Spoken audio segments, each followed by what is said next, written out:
Triano Buscando la Verdad en la revista de Opinión Democracia. Queremos saludar al señor ministro de Economía y Finanzas, economista Pablo Arosemena.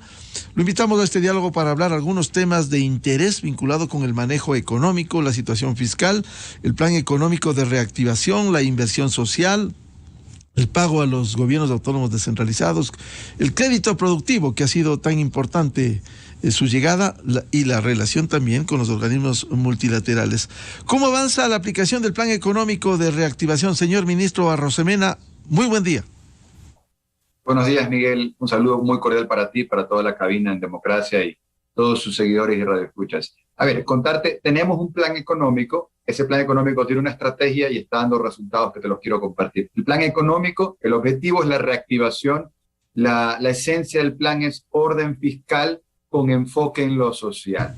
La estrategia concreta es un ABC para mayor recordación, para mayor facilidad de recordación. Hablamos de un ABC, asegurar gasto social, bajar atrasos del gobierno y hacer crecer la economía construyendo obra pública. Entonces, hasta ahí las ideas. Cómo eso se aterriza en un plan de acción, no de lo que vamos a hacer, sino de lo que ya venimos haciendo. Entonces, por ejemplo, en el tema de bajar atrasos, hay varias deudas históricas que uno enfrenta desde el gobierno. Y digo históricas porque no son de este gobierno, son todas de gobiernos anteriores, y bien para atrás.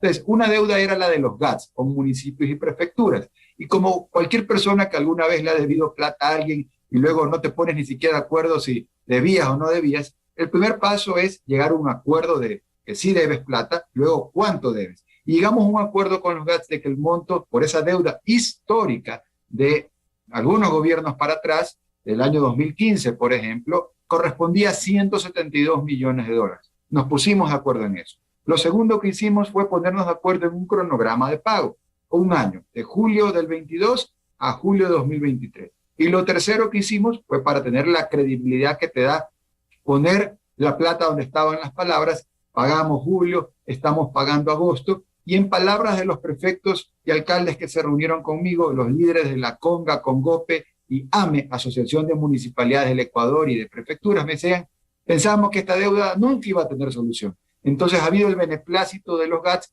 viendo cómo nos estamos poniendo al día, en este caso con la ciudadanía. ¿Cuál es el objetivo? Se le paga al GAT, el GAT se da la vuelta, le paga a su proveedor atrasado, el proveedor se da la vuelta, le paga al trabajador, el trabajador se da la vuelta y paga en la tienda de la esquina y la plata gira. Insisto, no es lo que vamos a hacer, es lo que ya hicimos, estamos haciendo. Inclusive tuvimos el caso hace 3 semanas, el sismo en Carchi, donde nosotros hicimos algo por disposición del presidente de la República, Guillermo Lasso, que creo que nunca se ha hecho antes, que llamara a los GATS, prefecturas, municipios donde hubo el sismo, y les adelantamos los recursos, porque sabíamos de la situación complicada que estaban sufriendo. Llamamos a adelantarles los recursos. ¿Qué más hemos hecho? Les hemos incrementado el cupo que tienen los GATS a través del Banco del Estado a 2.000 millones de dólares, de 1.300 a 2.000 millones de dólares. Eso es plata única y exclusivamente para inversión en obras de infraestructura, agua potable, saneamiento, vialidad, no para conciertos de reggaetón, no para gasto corriente, única y exclusivamente para obras de infraestructura que desarrollan los gobiernos seccionales. Y además les hemos incrementado el plazo. Ellos antes pagaban ese financiamiento a 5 años, ahora los municipios, prefecturas van a poder pagar hasta 15 años, 10 años más, lo cual les da más holgura, como se dice en la calle, más oxígeno, y ese oxígeno se lo pueden traspasar a la cadena de pagos. Entonces, eso es lo que ya estamos haciendo para poder reactivar la microeconomía, la economía del bolsillo de la gente. ¿Qué resultados podemos destacar? Diría 2 resultados claros. Uno, las ventas. Las ventas reportadas al SRI de todo el Ecuador de enero a julio de este año superan los 120.000 millones de dólares, lo cual es bastante más que las ventas del mismo periodo del 2019. ¿Por qué comparamos con el 2019? Porque fue, digamos, el último año antes de que la economía se venga guardabajo con la pandemia. Entonces, este año las ventas ya superan el pico prepandemia. Y el otro dato que se desprende de incremento en ventas tiene que ver con el aumento del empleo. De acuerdo al último dato de los afiliados a la Seguridad Social, ha incrementado el último año en más de 116.000 nuevos empleos afiliados formales de calidad. Son dos datos de destacar de cómo estamos llevando a la acción este plan de reactivación. Usted ha mencionado, señor ministro, algunos resultados. Orden fiscal con enfoque social. ¿Cuál ha sido la respuesta frente a esa acción que están cumpliendo?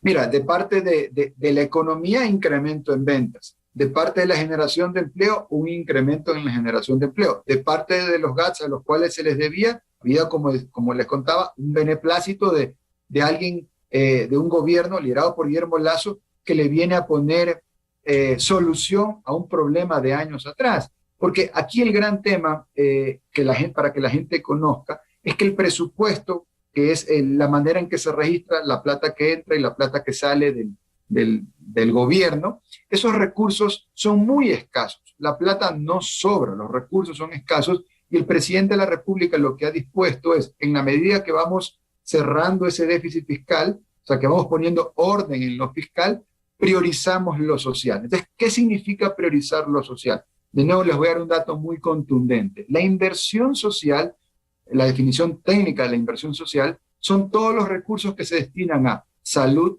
educación, trabajo, vivienda y bienestar social, es decir, bonos de desarrollo, transferencias monetarias, plata al bolsillo de la gente que está en un estrato social más vulnerable. Bien, en el gobierno de Guillermo Lasso se han destinado 13.000 millones de dólares en inversión social.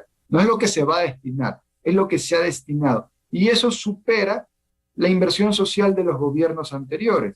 Inclusive aquel gobierno que duró una década y que hablaba mucho del tema social, invirtieron ellos 8.000 millones de dólares en promedio anual. La inversión del gobierno de Guillermo Lasso supera en un 60% esa inversión social, porque el gobierno de Guillermo Lasso ha invertido 13.000 millones de dólares en inversión social. Déjenme dar un ejemplo concreto. En el año 2019, 1 millón de personas recibían algún tipo de bono, principalmente el bono de desarrollo humano. Vino la pandemia, complicó a los países, el Ecuador también, más personas pasaron una situación vulnerable de pobreza. ¿Qué hizo el gobierno de Guillermo Lasso? O sea, priorizó lo social, siendo que los recursos son muy escasos, encontró recursos y aumentó esas asignaciones sociales. Al día de hoy, 1.455.000 personas reciben una transferencia monetaria, un bono de desarrollo social. Estamos hablando de un incremento de casi 500.000 de personas adicionales que necesitaban ese recurso. Entonces, eso es lo que ya se está haciendo como una forma de priorizar lo social.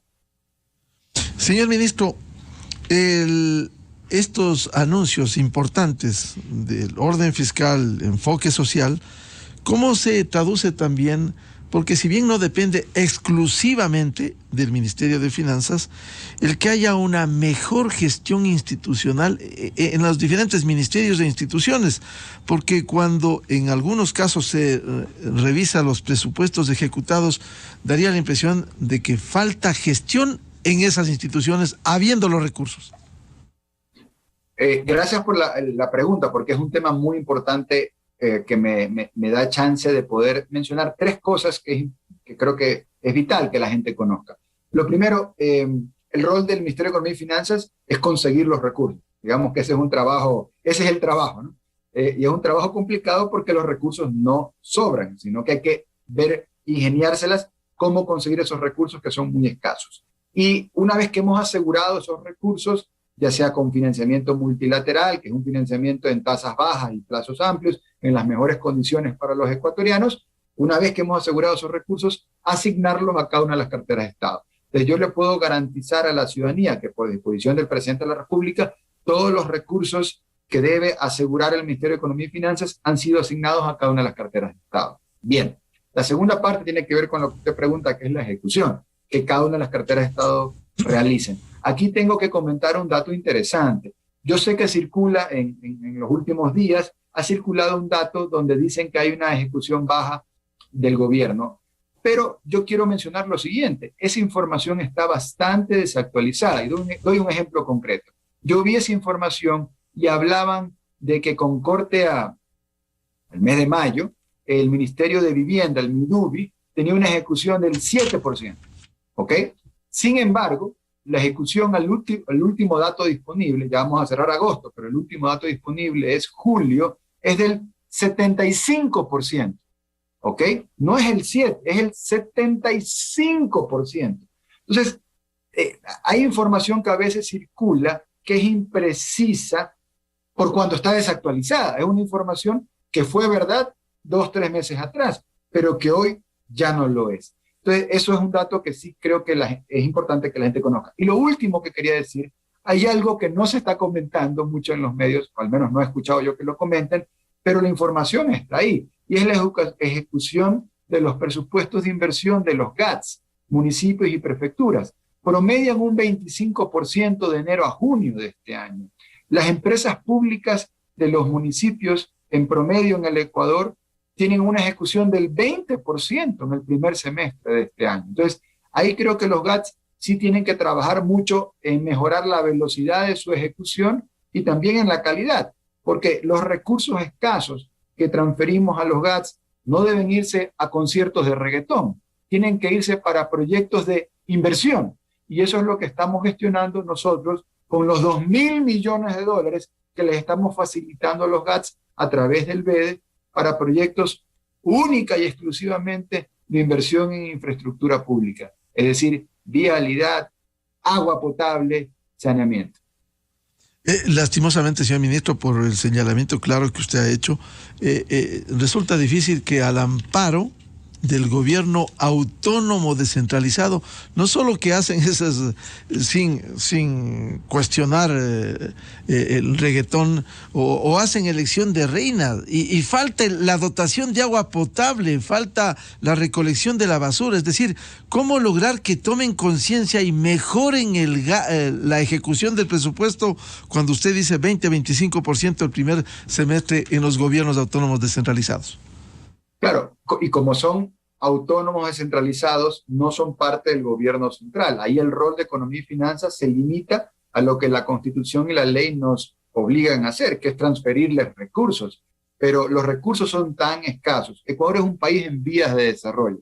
Es decir, los recursos aquí no sobran, no hay un cuerno de la abundancia. Tenemos que ser muy prudentes con cada dólar que ingresa a las arcas públicas. Claro, por ley cumplimos disposiciones de transferirlo a quien corresponde, en este caso GATS, pero hay una gran oportunidad de mejora para que los GATS sean asimismo prudentes y eficientes en la ejecución de sus recursos. Por un lado, la calidad, que así como hay casos de ejemplos de GATS que lo hacen muy bien, pues también hay lo contrario.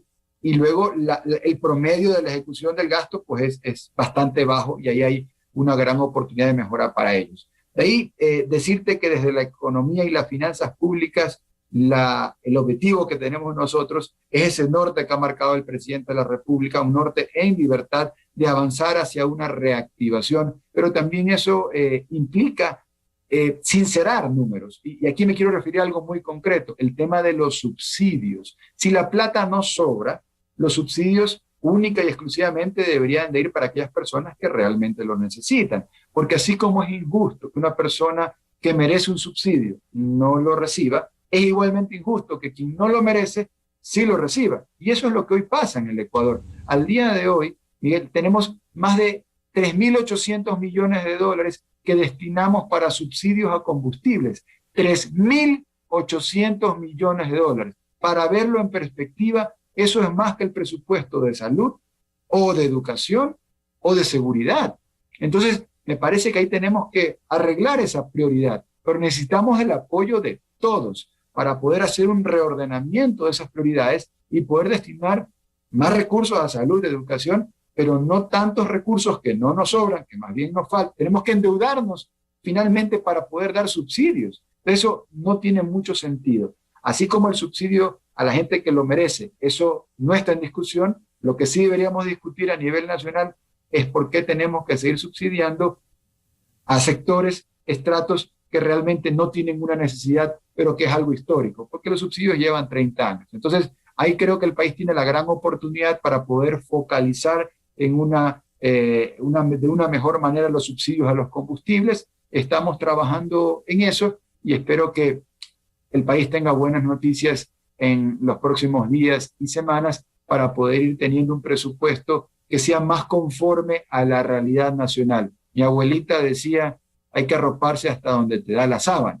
Entonces, de igual forma, debemos de ir trabajando para que el presupuesto cada vez vaya logrando de una mejor forma ese equilibrio. Nuestra visión es para el 2025 generar superávit, que tengas un excedente de recursos en el 2025. Poco a poco ir cerrando esa brecha, porque esa es la única forma de romper las cadenas del endeudamiento agresivo de los gobiernos del pasado. Con la medida que generamos superávit, vamos a poder ir saldando todas esas deudas del pasado. Muy importante el generar superávit al mediano plazo, señor ministro, pero también hay inquietudes. Pese a ese enfoque social, el destino de recursos, vuelvo al tema de gestión. Si uno escucha, hay más de recursos para lo social, pero el ciudadano que va a un hospital dice, todavía tengo problemas para las medicinas. ¿Cómo lograr articular que como una política de Estado se solucionan los problemas habiendo los recursos que se está poniendo con enfoque social? Sí, o sea, lo primero es entender la raíz del problema, y el problema es cuando tienes déficit, cuando gastas más de lo que te ingresa. Al final estos son dos huecos y un corcho. Tapas uno, se destapa el otro, porque no tienes recursos suficientes para cubrir todos los gastos.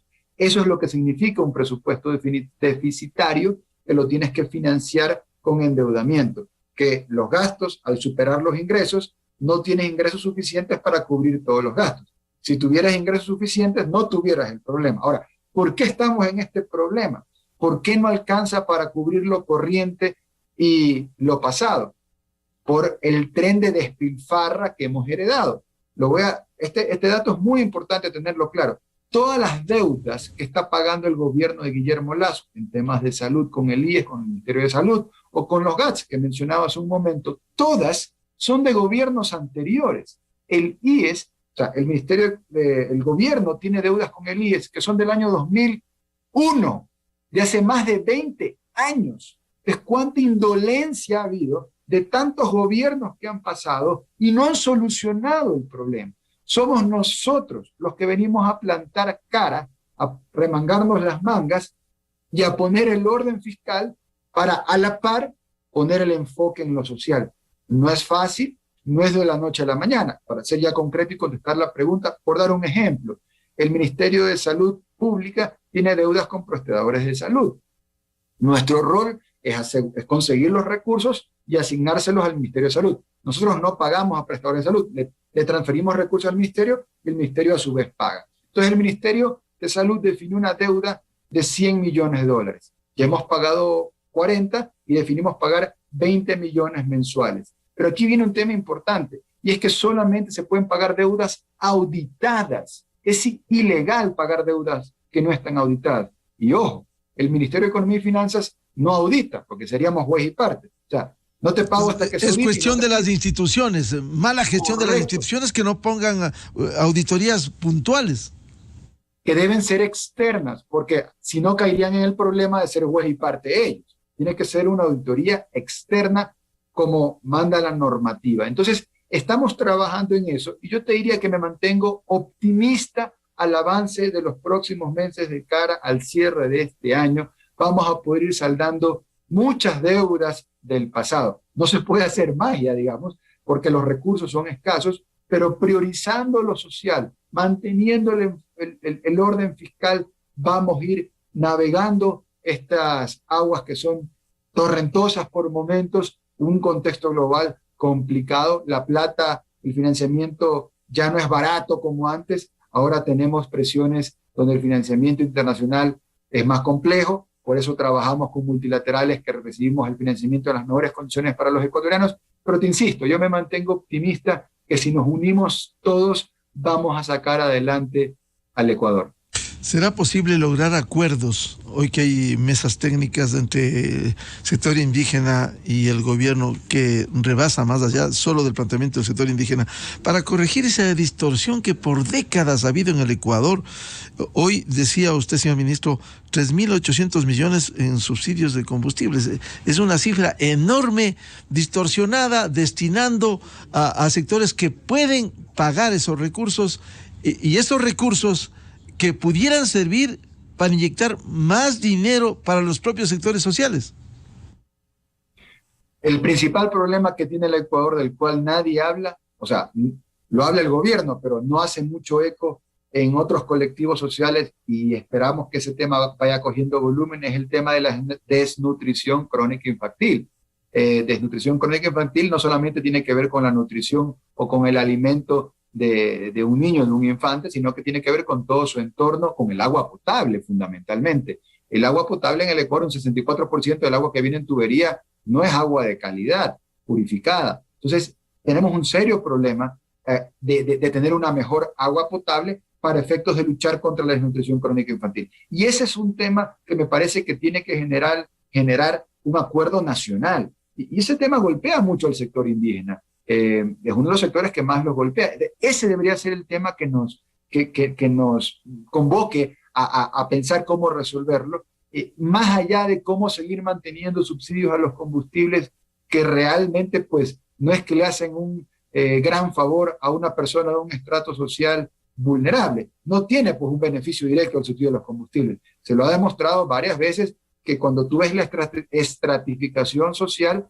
quien más le saca provecho a un subsidio a los combustibles son los estratos sociales más altos, no los más bajos. Entonces, sí a mantener focalización de subsidios sociales a quien realmente lo necesita, pero no a seguir manteniendo, digamos, una suerte de hemorragia de recursos simplemente por una presión de decir, es que esto es una causa política. Subsidios a los combustibles, 3.800 millones de dólares. Destinar más plata a eso que a salud o a educación o a seguridad, creemos en el gobierno que esa no es la prioridad. Así que trabajemos juntos, y esa es la invitación para, con el apoyo de todos, avanzar en esa focalización de subsidios y poder resolver en los próximos 30 días tal vez algo que no se ha resuelto en los últimos 30 años. ¿Y cómo están las relaciones con los multilaterales, la llegada de recursos en lo que a través del tiempo se había planificado anteriormente? ¿Cómo estamos? ¿Cómo cerramos este año 2022 en estas relaciones, especialmente con el FMI?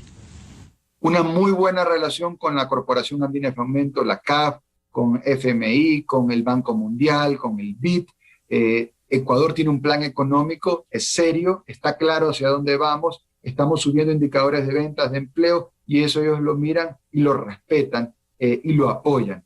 Y no solamente es un apoyo moral, sino que es un apoyo con recursos. Diciembre de este año estaremos cerrando el acuerdo con el Fondo Monetario, o sea, concluyéndolo, y será la primera vez en más de 20 años que el Ecuador concluye con éxito un acuerdo con multilaterales, y eso no solo que habla bien del Ecuador, sino que eso va a contribuir a tener una mejor inserción en las finanzas internacionales, en el acceso a recursos en mejores condiciones para los ecuatorianos. Así que va muy bien la relación con las multilaterales, muy fluida, trabajamos ya ahorita pensando en el 2023 y qué proyectos de inversión vamos a poder desarrollar con sus recursos. ¿Está optimista en las reuniones técnicas que directamente están participando miembros del gobierno y la dirigencia indígena para ir evacuando y solucionando, uno de ellos en el tema técnico, la focalización de los combustibles? Sí, porque hoy no tenemos nada. O sea, hoy no hay ningún arreglo de focalización. Cualquier arreglo de focalización, algo es mejor que nada, ¿no? Entonces, en ese sentido creo que se puede construir. Luego, hay comunión de ideas en conceptos como subsidiariedad, eficiencia, solidaridad. O sea, hay acuerdo en este tipo de ideas. Yo no conozco a nadie del sector indígena que esté de acuerdo en subsidiar combustible a quien no lo necesite.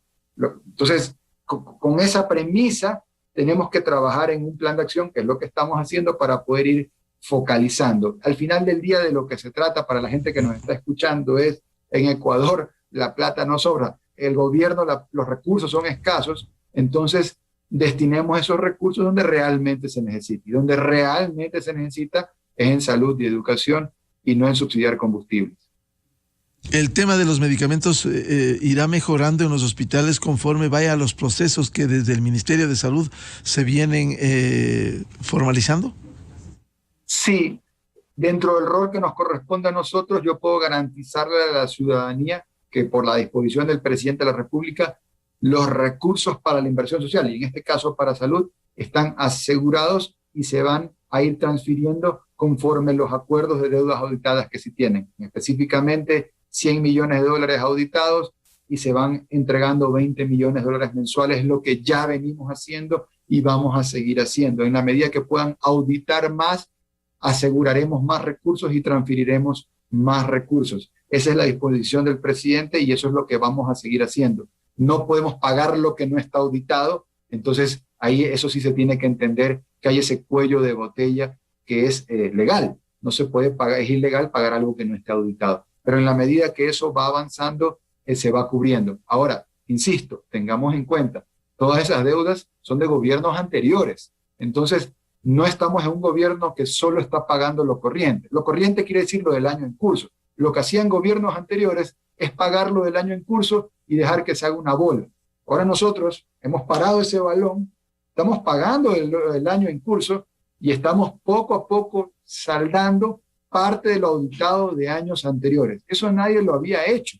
Entonces, eso es importante mencionarlo. Somos nosotros los que hemos venido a poner orden. Ahora, poner orden tiene la parte que a veces no es tan comprendida, de decir, a ver, espérense un rato, no podemos seguir con este tren de despilfarro, no se puede seguir teniendo recursos que se entreguen sin ser auditados. Vamos en orden, pero vamos priorizando la inversión social. Y por eso, como decíamos hace un momento, el gobierno de Guillermo Lasso es el que ha destinado más recursos a la inversión social en relación a los anteriores. Supera los 13.000 millones de dólares los recursos que se están entregando a salud, a educación, trabajo, vivienda y bienestar social. Muchas gracias al señor ministro de Economía y Finanzas, Pablo Arosemena, para hablar de estos temas de interés en lo económico, partiendo de lo que señalaba, poner orden fiscal con un enfoque social. Señor ministro, como siempre, muchas gracias. La atención a la revista de Opinión Democracia. Gracias. Un abrazo para todos. Muy amable, muy buen día. Con esto cerramos la jornada de entrevistas y de debates en la revista de Opinión Democracia. Les recomendamos, ya viene en Exa FM el show de la papaya y les deseamos un feliz miércoles. Muy buen día, felicidades a todos y pendientes de lo que sucede esta noche, el inicio del juicio político, porque los días están oscuros para el Ecuador por esas intenciones politiqueras de meterle mano a la justicia ecuatoriana. Muy buen día. Miguel Rivadeneira en la revista de Opinión Democracia. Inicio de espacio promocional y publicitario. Poco se habla de impotencia sexual, pero es muy común y se presenta por diversas causas. En el Exial tenemos el tratamiento indicado. Agenda tu cita médica